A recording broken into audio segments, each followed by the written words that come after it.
Señoras y señores, muy buenos días. En nombre de la Cámara de Industrias del Uruguay y el Estudio Jurídico Lira y Asociados, tengo sumo placer en darles la bienvenida y agradecer su asistencia al seminario Conociendo a Brasil como socio comercial.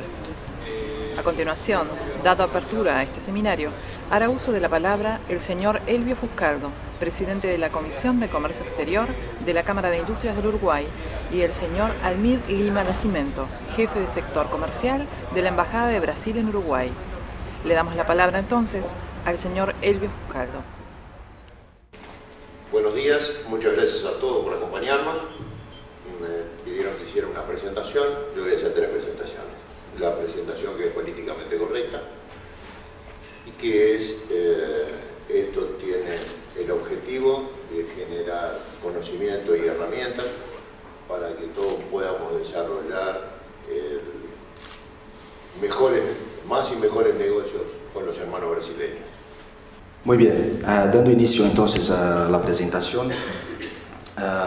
Esta presentación, este primer tópico del seminario será un poco para mostrar la situación actual del comercio exterior entre Brasil y Uruguay y dar una perspectiva amplia sobre las perspectivas y hacer un poco, dar una idea de las dimensiones y de las posibilidades que tenemos adelante.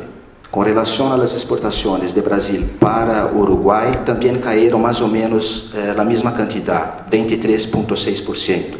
No sé si lo... Essas informações estão aqui, ¿no?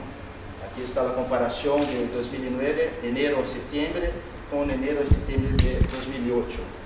Então, aqui vemos que as exportações de Brasil caíram muito este ano em função da crise, um quarto do volume.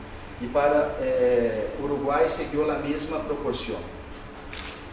Pero em las importações de Brasil, este aqui é o pantalla da perspectiva de Brasil, então aqui são as importações de Brasil e exportações de Brasil.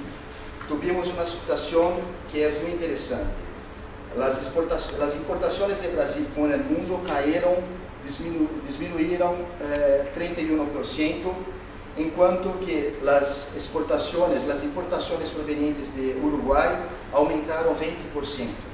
Ou seja, en un contexto de reducción general de importaciones, eso demuestra que Uruguay, de cierto modo, supo aprovechar la oportunidad de la queda de las importaciones de Brasil para no solo mantener, no perder terreno de sus exportaciones, sino aumentar sus exportaciones para Brasil. Yo creo que eso es un dato importante porque puede demostrar que Uruguay puede tener ahí una ventana de oportunidad, no sé si se dice en español esa expresión, para la crisis puede ser que tenha sido buena para Uruguay en el contexto de las exportaciones para Brasil.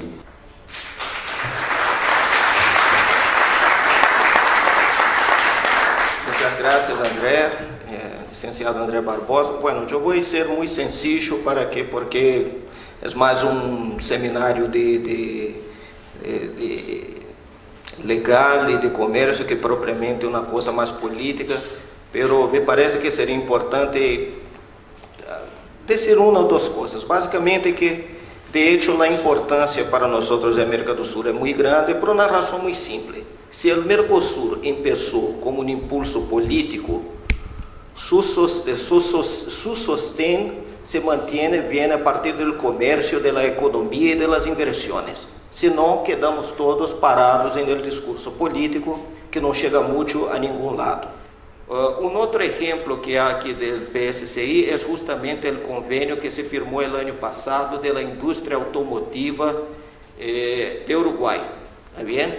En los años 80, antes de la devaluación del real en Brasil, lo que había de industria automotiva acá, había algunas marcas europeas, se trasladaron o a Argentina o a Brasil por cuestiones de costos.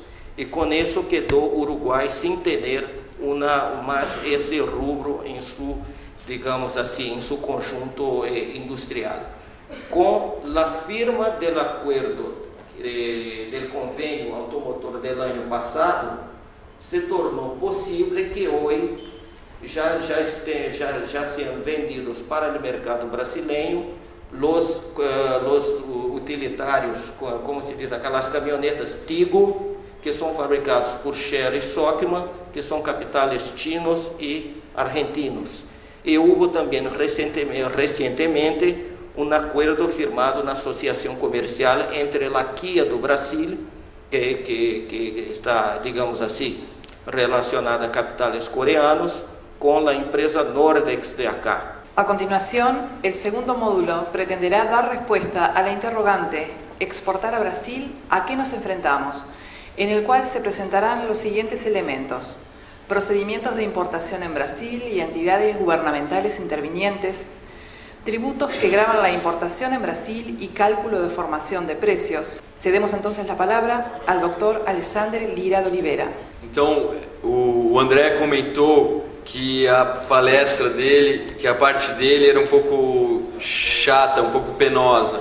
Essa daqui talvez possa ser um pouco mais porque é uma questão mais legislativa. Vamos tratar de dispositivos mais legislativos e menos econômicos, mas é de grande importância para esclarecer esses institutos para todos nós. Então, primeiramente, vamos falar de procedimentos de importação em Brasil. Algo que tem que ser dicho é que é sempre necessária a existência de um importador em Brasil, qualquer que seja o regime aduaneiro. Mesmo que seja hecha uma admissão para a realização de ensaios, por exemplo, é necessário o registro de uma declaração de importação. Inclusive, é uma pergunta muito boa, porque poucas empresas tomam essas precauções. Existe um processo que chama processo de consulta fiscal, que a empresa pode apresentar antes de registrar a declaração de importação e ao apresentar este processo de consulta fiscal, esse é o nome, ela fica imune a eventuais punições. Se houver uma diferença de tarifa, se mostrar errada a classificação utilizada, a empresa ela tem que recolher essa diferença depois, mas sem a aplicação de punição. Então, é um procedimento recomendável, inclusive eu elogio quem tenha essa postura de, antes, se saber que um item é duvidoso, é subjetivo, antes de realizar o processo, antes do importador no Brasil realizar o processo, sugerir a ele, porque ele que é a parte ativa, ele que é o importador, mas sugerir a ele que apresente essa consulta e assim faça a importação sob a proteção dessa consulta.